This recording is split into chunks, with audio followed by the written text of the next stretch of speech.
This is my outside correspondent Amy, and right now she's on a mission. To a mission. Namely, the permanent mission of the Democratic People's Republic of Korea to the United Nations, located on 2nd Avenue in New York. Sure, North Korea doesn't have diplomatic relations with the US, and they're sanctioned out of doing just about anything here, but they do have diplomatic relations with this thing, and that's not technically in the US, but it also kind of is, so if you work there, you have to live here, which begs a few questions. What is North Korea actually doing in New York City? What are their diplomats' lives here like? And most importantly, can Amy find them? If you want to spot a North Korean diplomat, I'd recommend you look within a 25-mile or 40-kilometer radius of their office. That's because, at least as of 2008, they need permission from the United States State Department to exit that radius. Tough news for any DPRK officials hoping to hit up Six Flags. This neighborhood is probably the best place to spot them. Turtle Bay, or as I like to call it, Lame Epcot. Turtle Bay is the earthly home of UNHQ, and as such, it's also home of 193 countries' missions and consulates. Not embassies, mind you, those are all in DC, and are for doing business with the United States. And not pavilions, which is where they sell themed snacks in Fun Epcot. Lame Epcot is where countries do business with the United Nations, regardless of whether they have diplomatic relations with the United States, which is how North Korea got here despite their,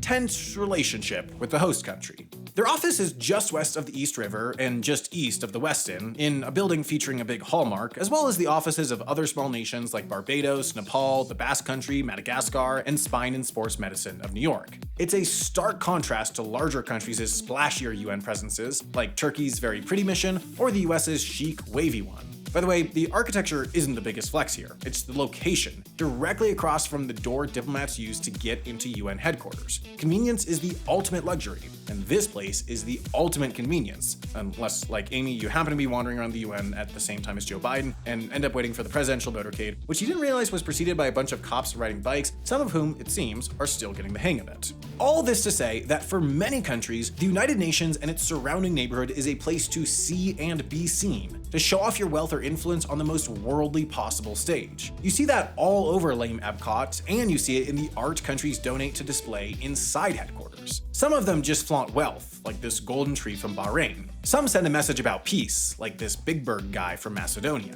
Some juxtapose the harmony of peace against the agony of war, like this huge two-parter from Brazil, which was painted by a guy who was so insistent on painting with lead that it killed him. I think there's a metaphor in there somewhere. A diplomatic post is one of the most sought-after jobs you can get in North Korea, but it's hardly glamorous. Around the world, North Korea doesn't do much to fund their embassies beyond basic operational costs, instead leaving their diplomats to fend for themselves and send any excess money back to Papa Kim's cash stash. That's why, as of 2017, you could rent their embassy in Bulgaria out for proms, weddings, and, this is real, tapings of the Bulgarian Celebrity Apprentice. It also probably explains why North Korean diplomats have been caught over the years dealing liquor in Norway and beef in India. Something grind set. It also might explain how they ended up with over $150,000 in unpaid parking tickets to the city of New York, though in fairness, that's still less than what Syria, Iran, and China racked up in the same amount of time. But while they don't pay their parking tickets, they do seem to pay their UN emissaries a salary. It's just a guffaw-worthy amount to try to live off of in New York. $300 to $600 a month, according to that article in 2008. And even if you adjust that for inflation, then double it for kicks, $21K a year won't get you far into Big Apple, and it's safe to assume they're making less. According to my writers that live in New York, a comfortable living there actually costs about $3 million a month. Although, saying that out loud, I think they were just trying to trick me into paying them more.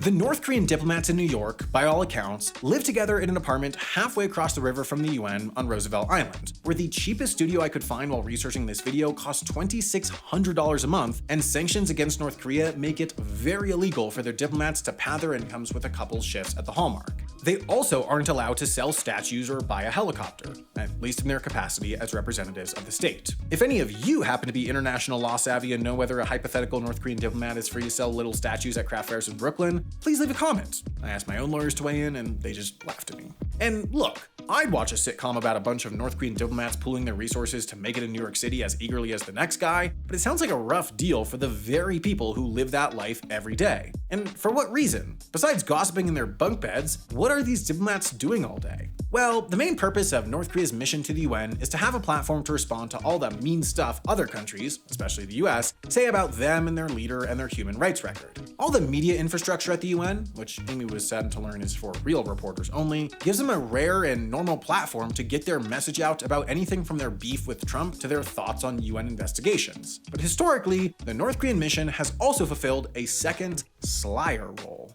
See, the US doesn't have official diplomatic relations with the DPRK, but the New York outpost does provide a convenient and casual place to chat. This so-called New York channel was instrumental in setting up Trump's various summits with Kim Jong-un, as well as working out the return of American citizens detained in the Hermit Kingdom, all without any real official diplomacy going on. But the question remains, where the heck is Waldo? The best intel Amy could get was from a security guard in their building who said that in his experience, they were pretty quiet and respectful, which is surprising because I would be neither of those things if I had to live in New York City on $600 a month. Amy checked everywhere: their office, the security council, a souvlaki sandwich at a nearby diner. But if you think I was letting her go home before finding her guy, you don't know this channel very well. After spending a redacted amount of time trawling lame Epcot and the UN grounds for one of the US's only North Korean diplomats, she walked into the relatively empty General Assembly and felt a spidey sense. He was there.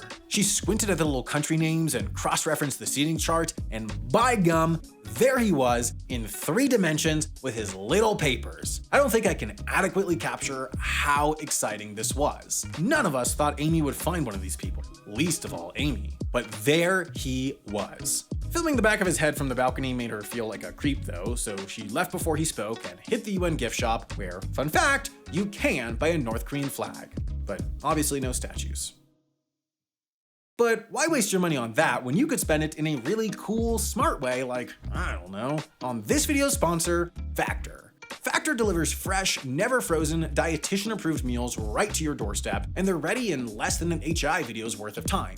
They're perfect for those days and weeks that are just too busy for a trip to the grocery store or some 10-step recipe that has you dirtying and cleaning dozens of pots, pans, and utensils. Factor helps you ignore the tempting call of takeout and the sad but practical call of eating cereal for dinner, and you know the food's gonna be great because Factor is owned by HelloFresh, a company well-versed in the art of getting you to eat a good meal at home. Do you want to know how easy it is to prepare a Factor meal? Amy quite literally broke her wrist, and she could still make, eat, and film this thing. So if your life's gotten busy, or you need a hand, or you just want to eat better at home, give Factor a try. Head to factor75.com or click the link below and use code HAI50 to get 50% off your first Factor box. You'll be supporting HAI when you do, so thanks.